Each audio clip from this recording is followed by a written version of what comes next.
It's almost inevitable by now that you've seen a beat with the tag Phonk on SoundCloud, or heard something titled similar to Now I'm High Part 4 1996 Trill Mix. But what exactly is Phonk? Why is there so many artists in the genre? To really get an understanding of this relatively new internet-based genre, let's take it back to its roots.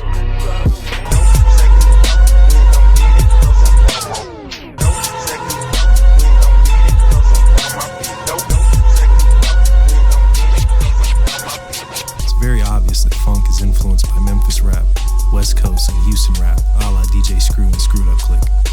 But Memphis artists and Houston artists were not making anything they would coin funk. If you asked them about it, they would most likely give you a confused look of disapproval. Most of the original artists now sampled on what feels like 30% of every beat on SoundCloud universally identified their styles as underground music. Because that's what it was. They weren't trying to make lo-fi funk. Memphis production was largely do-it-yourself, with very few Memphis artists attending high-budget studios to get a crisp, clean quality. Its gritty sound was entirely analog, with early releases being mostly turntable and tape loops, with added drums. The dark and sometimes satanic themes appeared to have been popularized by the then-known as 666 Mafia, which by now I'm sure you're familiar with.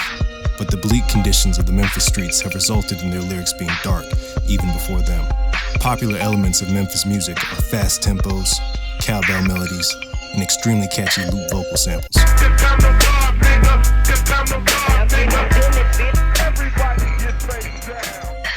These elements are still being widely used today. And yes, the main way to get the music circulating fast was cassette tapes. Multiple pioneers of Memphis rap state that the violent horror elements, or devil, was influenced by Texas artists like Gangsta Nip and Point Blank.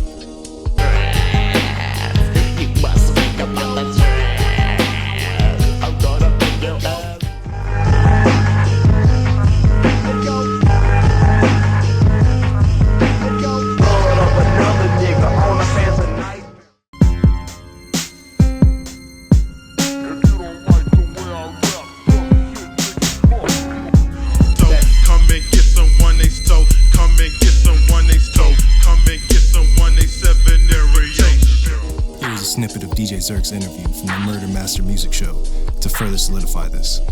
I'm gonna tell you, want me to tell you the truth. I tell everybody the truth, because me and we can influence. Texas actually really started. But see, this is what me and Squee, I'm going to put it down to all y'all. Okay, Texas really just actually started the devil. You know what I'm saying?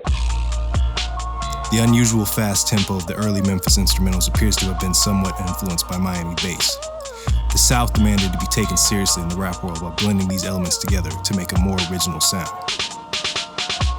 Another thing that would cause faster tempos is a popular drum machine of the time, known as the DR660. It was mainly used for house and electronic production, so the drum sounds were different from the typical Roland 808 used abundantly in the 80s and 90s. Now on the West Coast side of things, you have artists that have used the spelling funk, but it was just to stylize the artist's name or a title of a song. It was not a genre, but a nod to P-Funk, the music from George Clinton and Parliament, and other old-school psychedelic funk bands at the time. They were heavily sampled in West Coast rap. Skipping ahead nearly 2 decades, we enter the styles of Space Ghost Perp, Rated Clan affiliates, and DJ Smokey. Perp's NASA mixtape and Blackland 66.6 were making waves in the new era of underground music, as well as DJ Smokey's production for emerging artists of the time, and his now infamous beat tapes, such as Evil Ways. Space Ghost Perp's music wasn't a direct emulation of Memphis music. It mostly borrowed from the themes and ideas while adding his own stylized spin to it. There's not much to say about Perp that hasn't been said. If you want a full documentation of Perp and Rated Clan affiliates, there are several videos explaining their discographies. Chris Travis, Denzel Curry, Key Nyada, and the formerly known as Etherwolf spread the word like wildfire through a series of popular mixtapes. At the time, their influences weren't just Southern rap, but East Coast, West Coast, and lesser-known 90s underground rap in general. These mixtapes influenced young artists to do the exact same style of music and dig deep into the Memphis catalog using any site or forum blog they could get their hands on. Whenever an artist or group gains widespread popularity, they create either carbon copy artists or those who simply wish to take the influence and add their own spin to a similar rapping or production style. Arguably, this is how new genres are created. It's also another reason why artists don't particularly like to be labeled. In the internet age, everything is split up by genre. Everything has to be labeled or categorized. Popular derivatives take an influence from southern rap, or trap, trill wave, funk, devil shit, and even some vaporwave tracks now have sampled Memphis or screwed up click vocals on them. To sum it up, funk used to appear to be a mixture of 90s nostalgia for darker underground and southern rap culture. DJ Smokey is one of the most influential producers of the genre. If you're making any sort of 808 heavy Memphis and Gucci Mane trap remix with a soul sample, you're probably influenced by him or someone else that worked closely with him, such as Mr. Cisco. The introduction of DJ Smokey's music was closer to OG Memphis production with a fusion of the grimy, slowed-down vinyl and tape sounds influenced by screw tapes. If you want a good idea of early funk beats from 2011-2013 era, check out the Land of the Funk mixtape. As more and more producers became influenced by these artists, you have the birth of a genre. By 2014 and up, the old school Memphis rap influence is heavy on both underground and even some mainstream artists. As the popularity of 90s Memphis rap increases, so does its subgenres and general influence. We enter into an era where artists are avoiding making funk entirely because they feel it's, quote, played out, and making only underground music. By this time, we have groups of artists such as Six Set, Doom Shop, and Schema Posse who have rejected the general funk sound, taking influence mainly from the more obscure and darker underground releases, surviving by the reel of a cassette tape. I mean, this Discombobulated from the blunts to the face, walking at a zombie's pace. All of a sudden I feel the rain drop a blood trigger down my face. and this. It go, everybody say they got haters, everybody got paper. I guess ain't nobody broke. But who is me to talk about the next nigga out here flex when I did it before? And who is you to talk about this whip, hey man? Are vastly different. The music speaks for itself.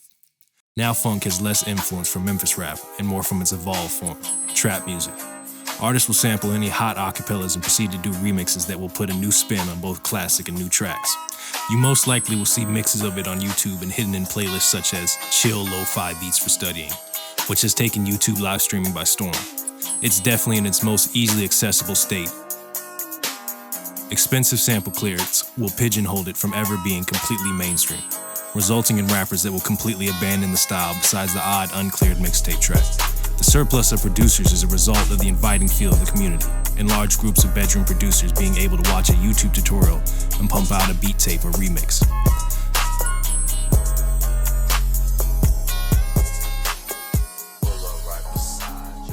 You couldn't talk about an internet-based genre without covering a little on the sites that get the music to its audience. During the early days of the 2010s, DatPiff and YouTube were still the main go-tos for uploading mixtapes. It later migrated to Bandcamp and SoundCloud.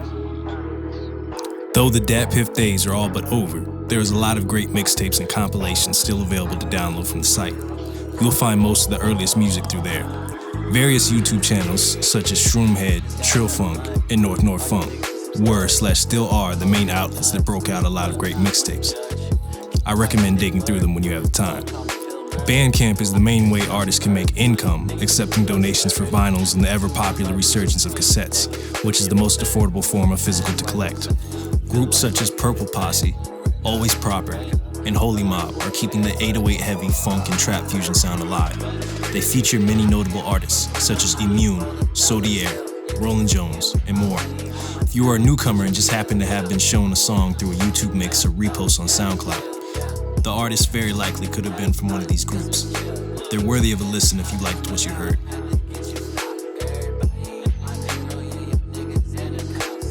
Undoubtedly, Raider Clan invented the genre/subgenre of funk, whether it was intentional or not. It's not the same as it was in 2012.